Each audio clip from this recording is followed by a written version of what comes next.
Yun mga ka-extra. Magandang araw muli sa ating lahat. At ito na naman yung ating masarap na ihahandog sa inyo. Magandang panegosyo ngayong araw na ito. Ito yung ating gagawin. Yung ating masarap na espasol ngayong araw. Kaya samahan niyo ako mga ka-extra hanggang sa dulo ng ating munting video para malaman niyo kung paano natin gagawin yung ating magandang pangnegosyo. Ito yung ating espasol. Kaya tayo ay samahan hanggang dulo para malaman niyo kung paano natin ipiprepare yung ating masarap na espasol. Kaya tara na mga ka-extra at ako inyong samahan muli.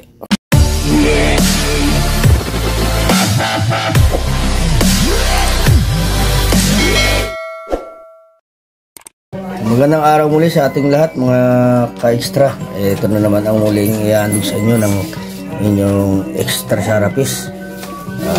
Tayo ay magagawa ngayon ng masarap na pang-merendahan at pang-negosyo.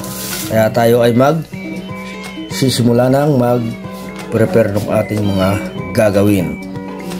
At ito na yung ating mga gamitin. Yan, ating glutinous rice. Yan.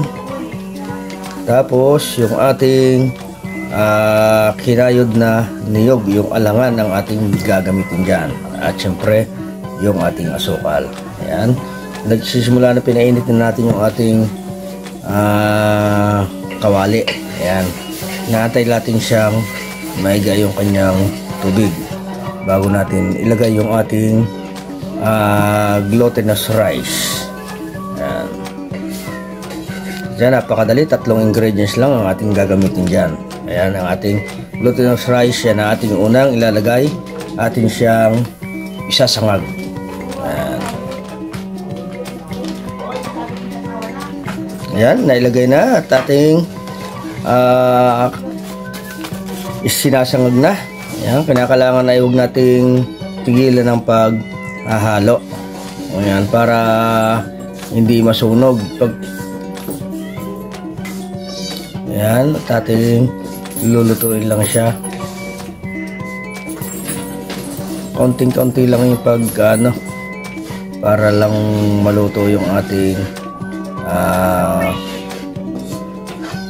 glutinous rice. Yan.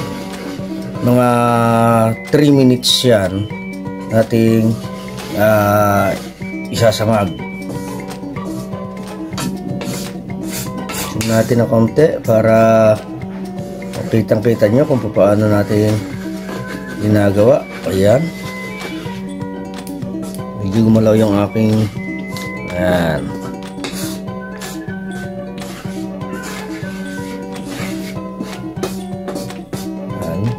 Malapit na siya.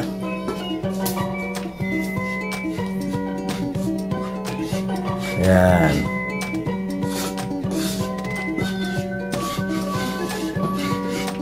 Pagkatapos natin na maluto yan, ay siyempre ang isusunod naman natin yung ating pinakita kanina na yung ating niyog.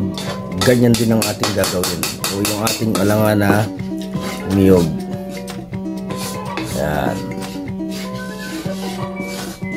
At yan, habang nag-aantay tayo mga ka-extra sa ating ginagawa ngayon, ay huwag niyong kalimutan na paki-share at subscribe yung ating mamumunting channel para malayo ang kanyang marating. Ayan, maraming salamat sa inyo sa wala niyong sawa niyong pagtutok dito sa aking mamunting channel at nawa ay mas marami kayo pang matutunan dito sa ating mamunting channel mga ka-extra.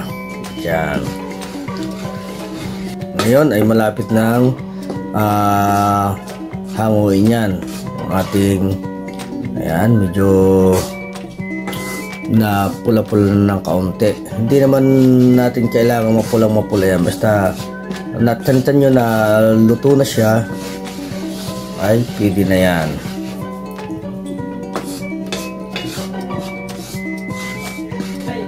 At yan, okay na.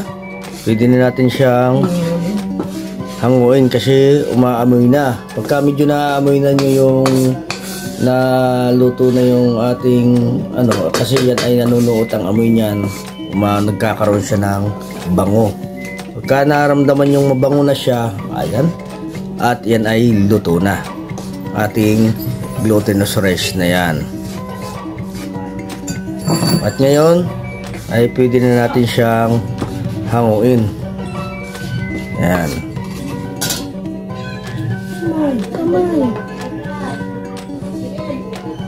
Ayan.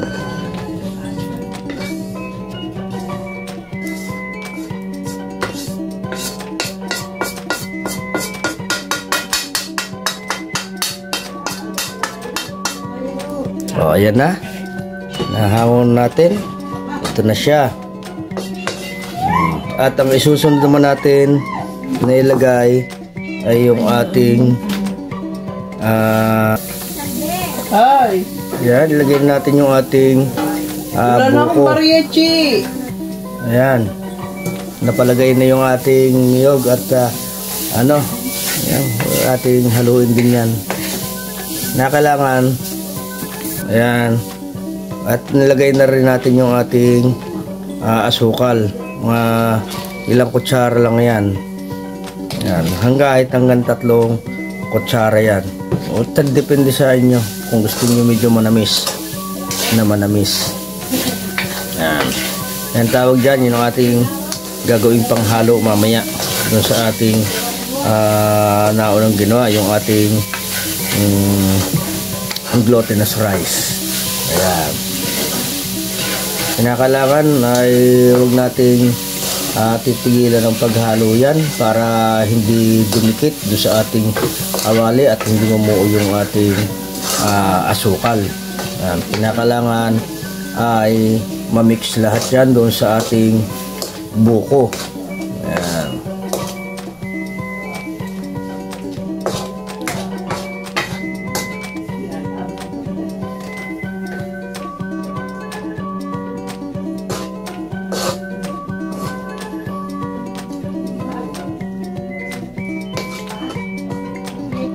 Diyan, huwag natin tigilan. Ilang minuto natin niya siyang haluin hanggang sa makita nyong maluto na yung ating buko at matunaw na yung ating asukal. Ayan.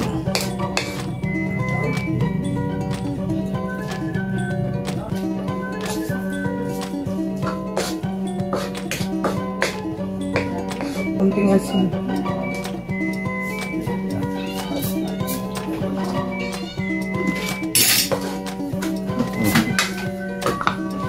At siyempre ay lalagyan natin yan ng karungot na asin o kakurot lang para medyo may kaunting alat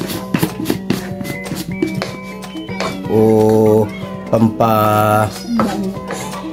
ng ating pampatagal siya ng buhay o yung hindi agad siya mapanis.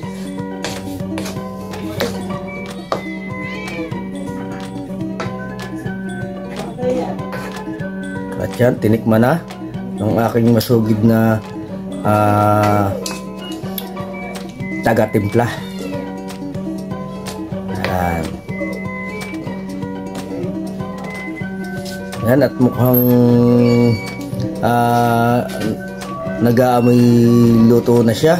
Ayan, na nagkatas na yung ating yung ating asukal. Kaya medyo paiga-igahin natin siya para mas maganda yung ating pagkakaluto ng ating masarap na espasol.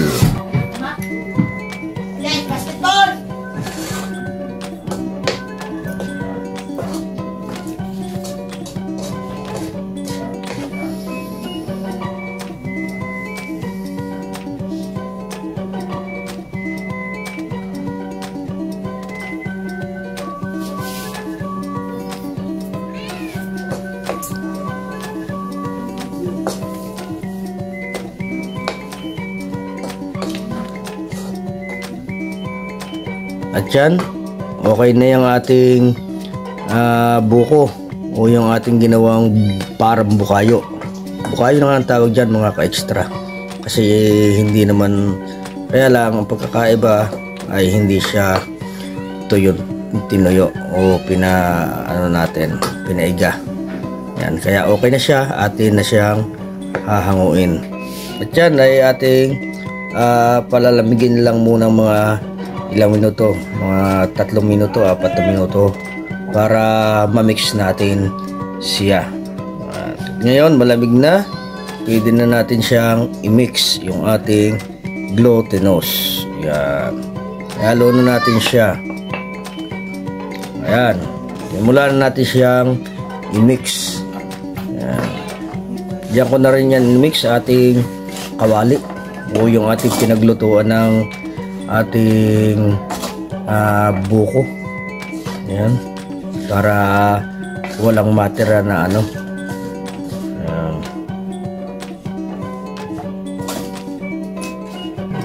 Yan, na ano natin, na masa na natin yan. O yan, at susunod naman natin ay siyempre bahala na kayo kung anong shape ang gusto nyo sa inyong magiging espasol. Pero sa akin yan, ganyan ko na lang, medyo mahaba ng kaunti ang ating gawa dyan. At siyempre ito nga pala, siniperate ko na kanina yung ating powder para siya natin, dyan natin mamaya ilulublob yan. Ayan, ganyan. Dyan natin ilulublob yung ating ginawang espasol. O yan.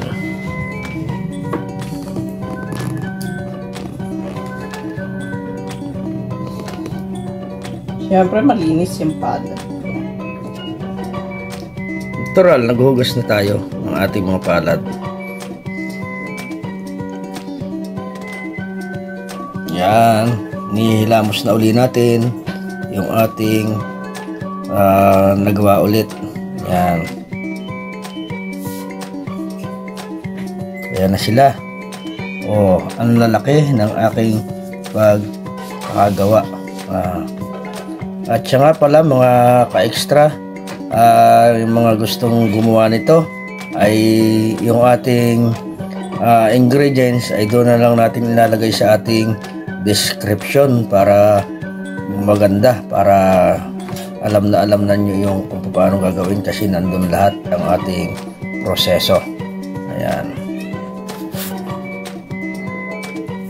Yan, tapos na yung ating paggagawa ng ating masarap na espasol. Ito na yung ating nagawa. O ayan, kaya mga ka-extra, ayan, titikman na natin at iyan, napakaganda ng kanyang loob. Ayan. Napakasarap mga ka-extra. Yan, maraming salamat muli sa inyong lahat ng walang sawang pagsubaybay sa ating mamumunting channel.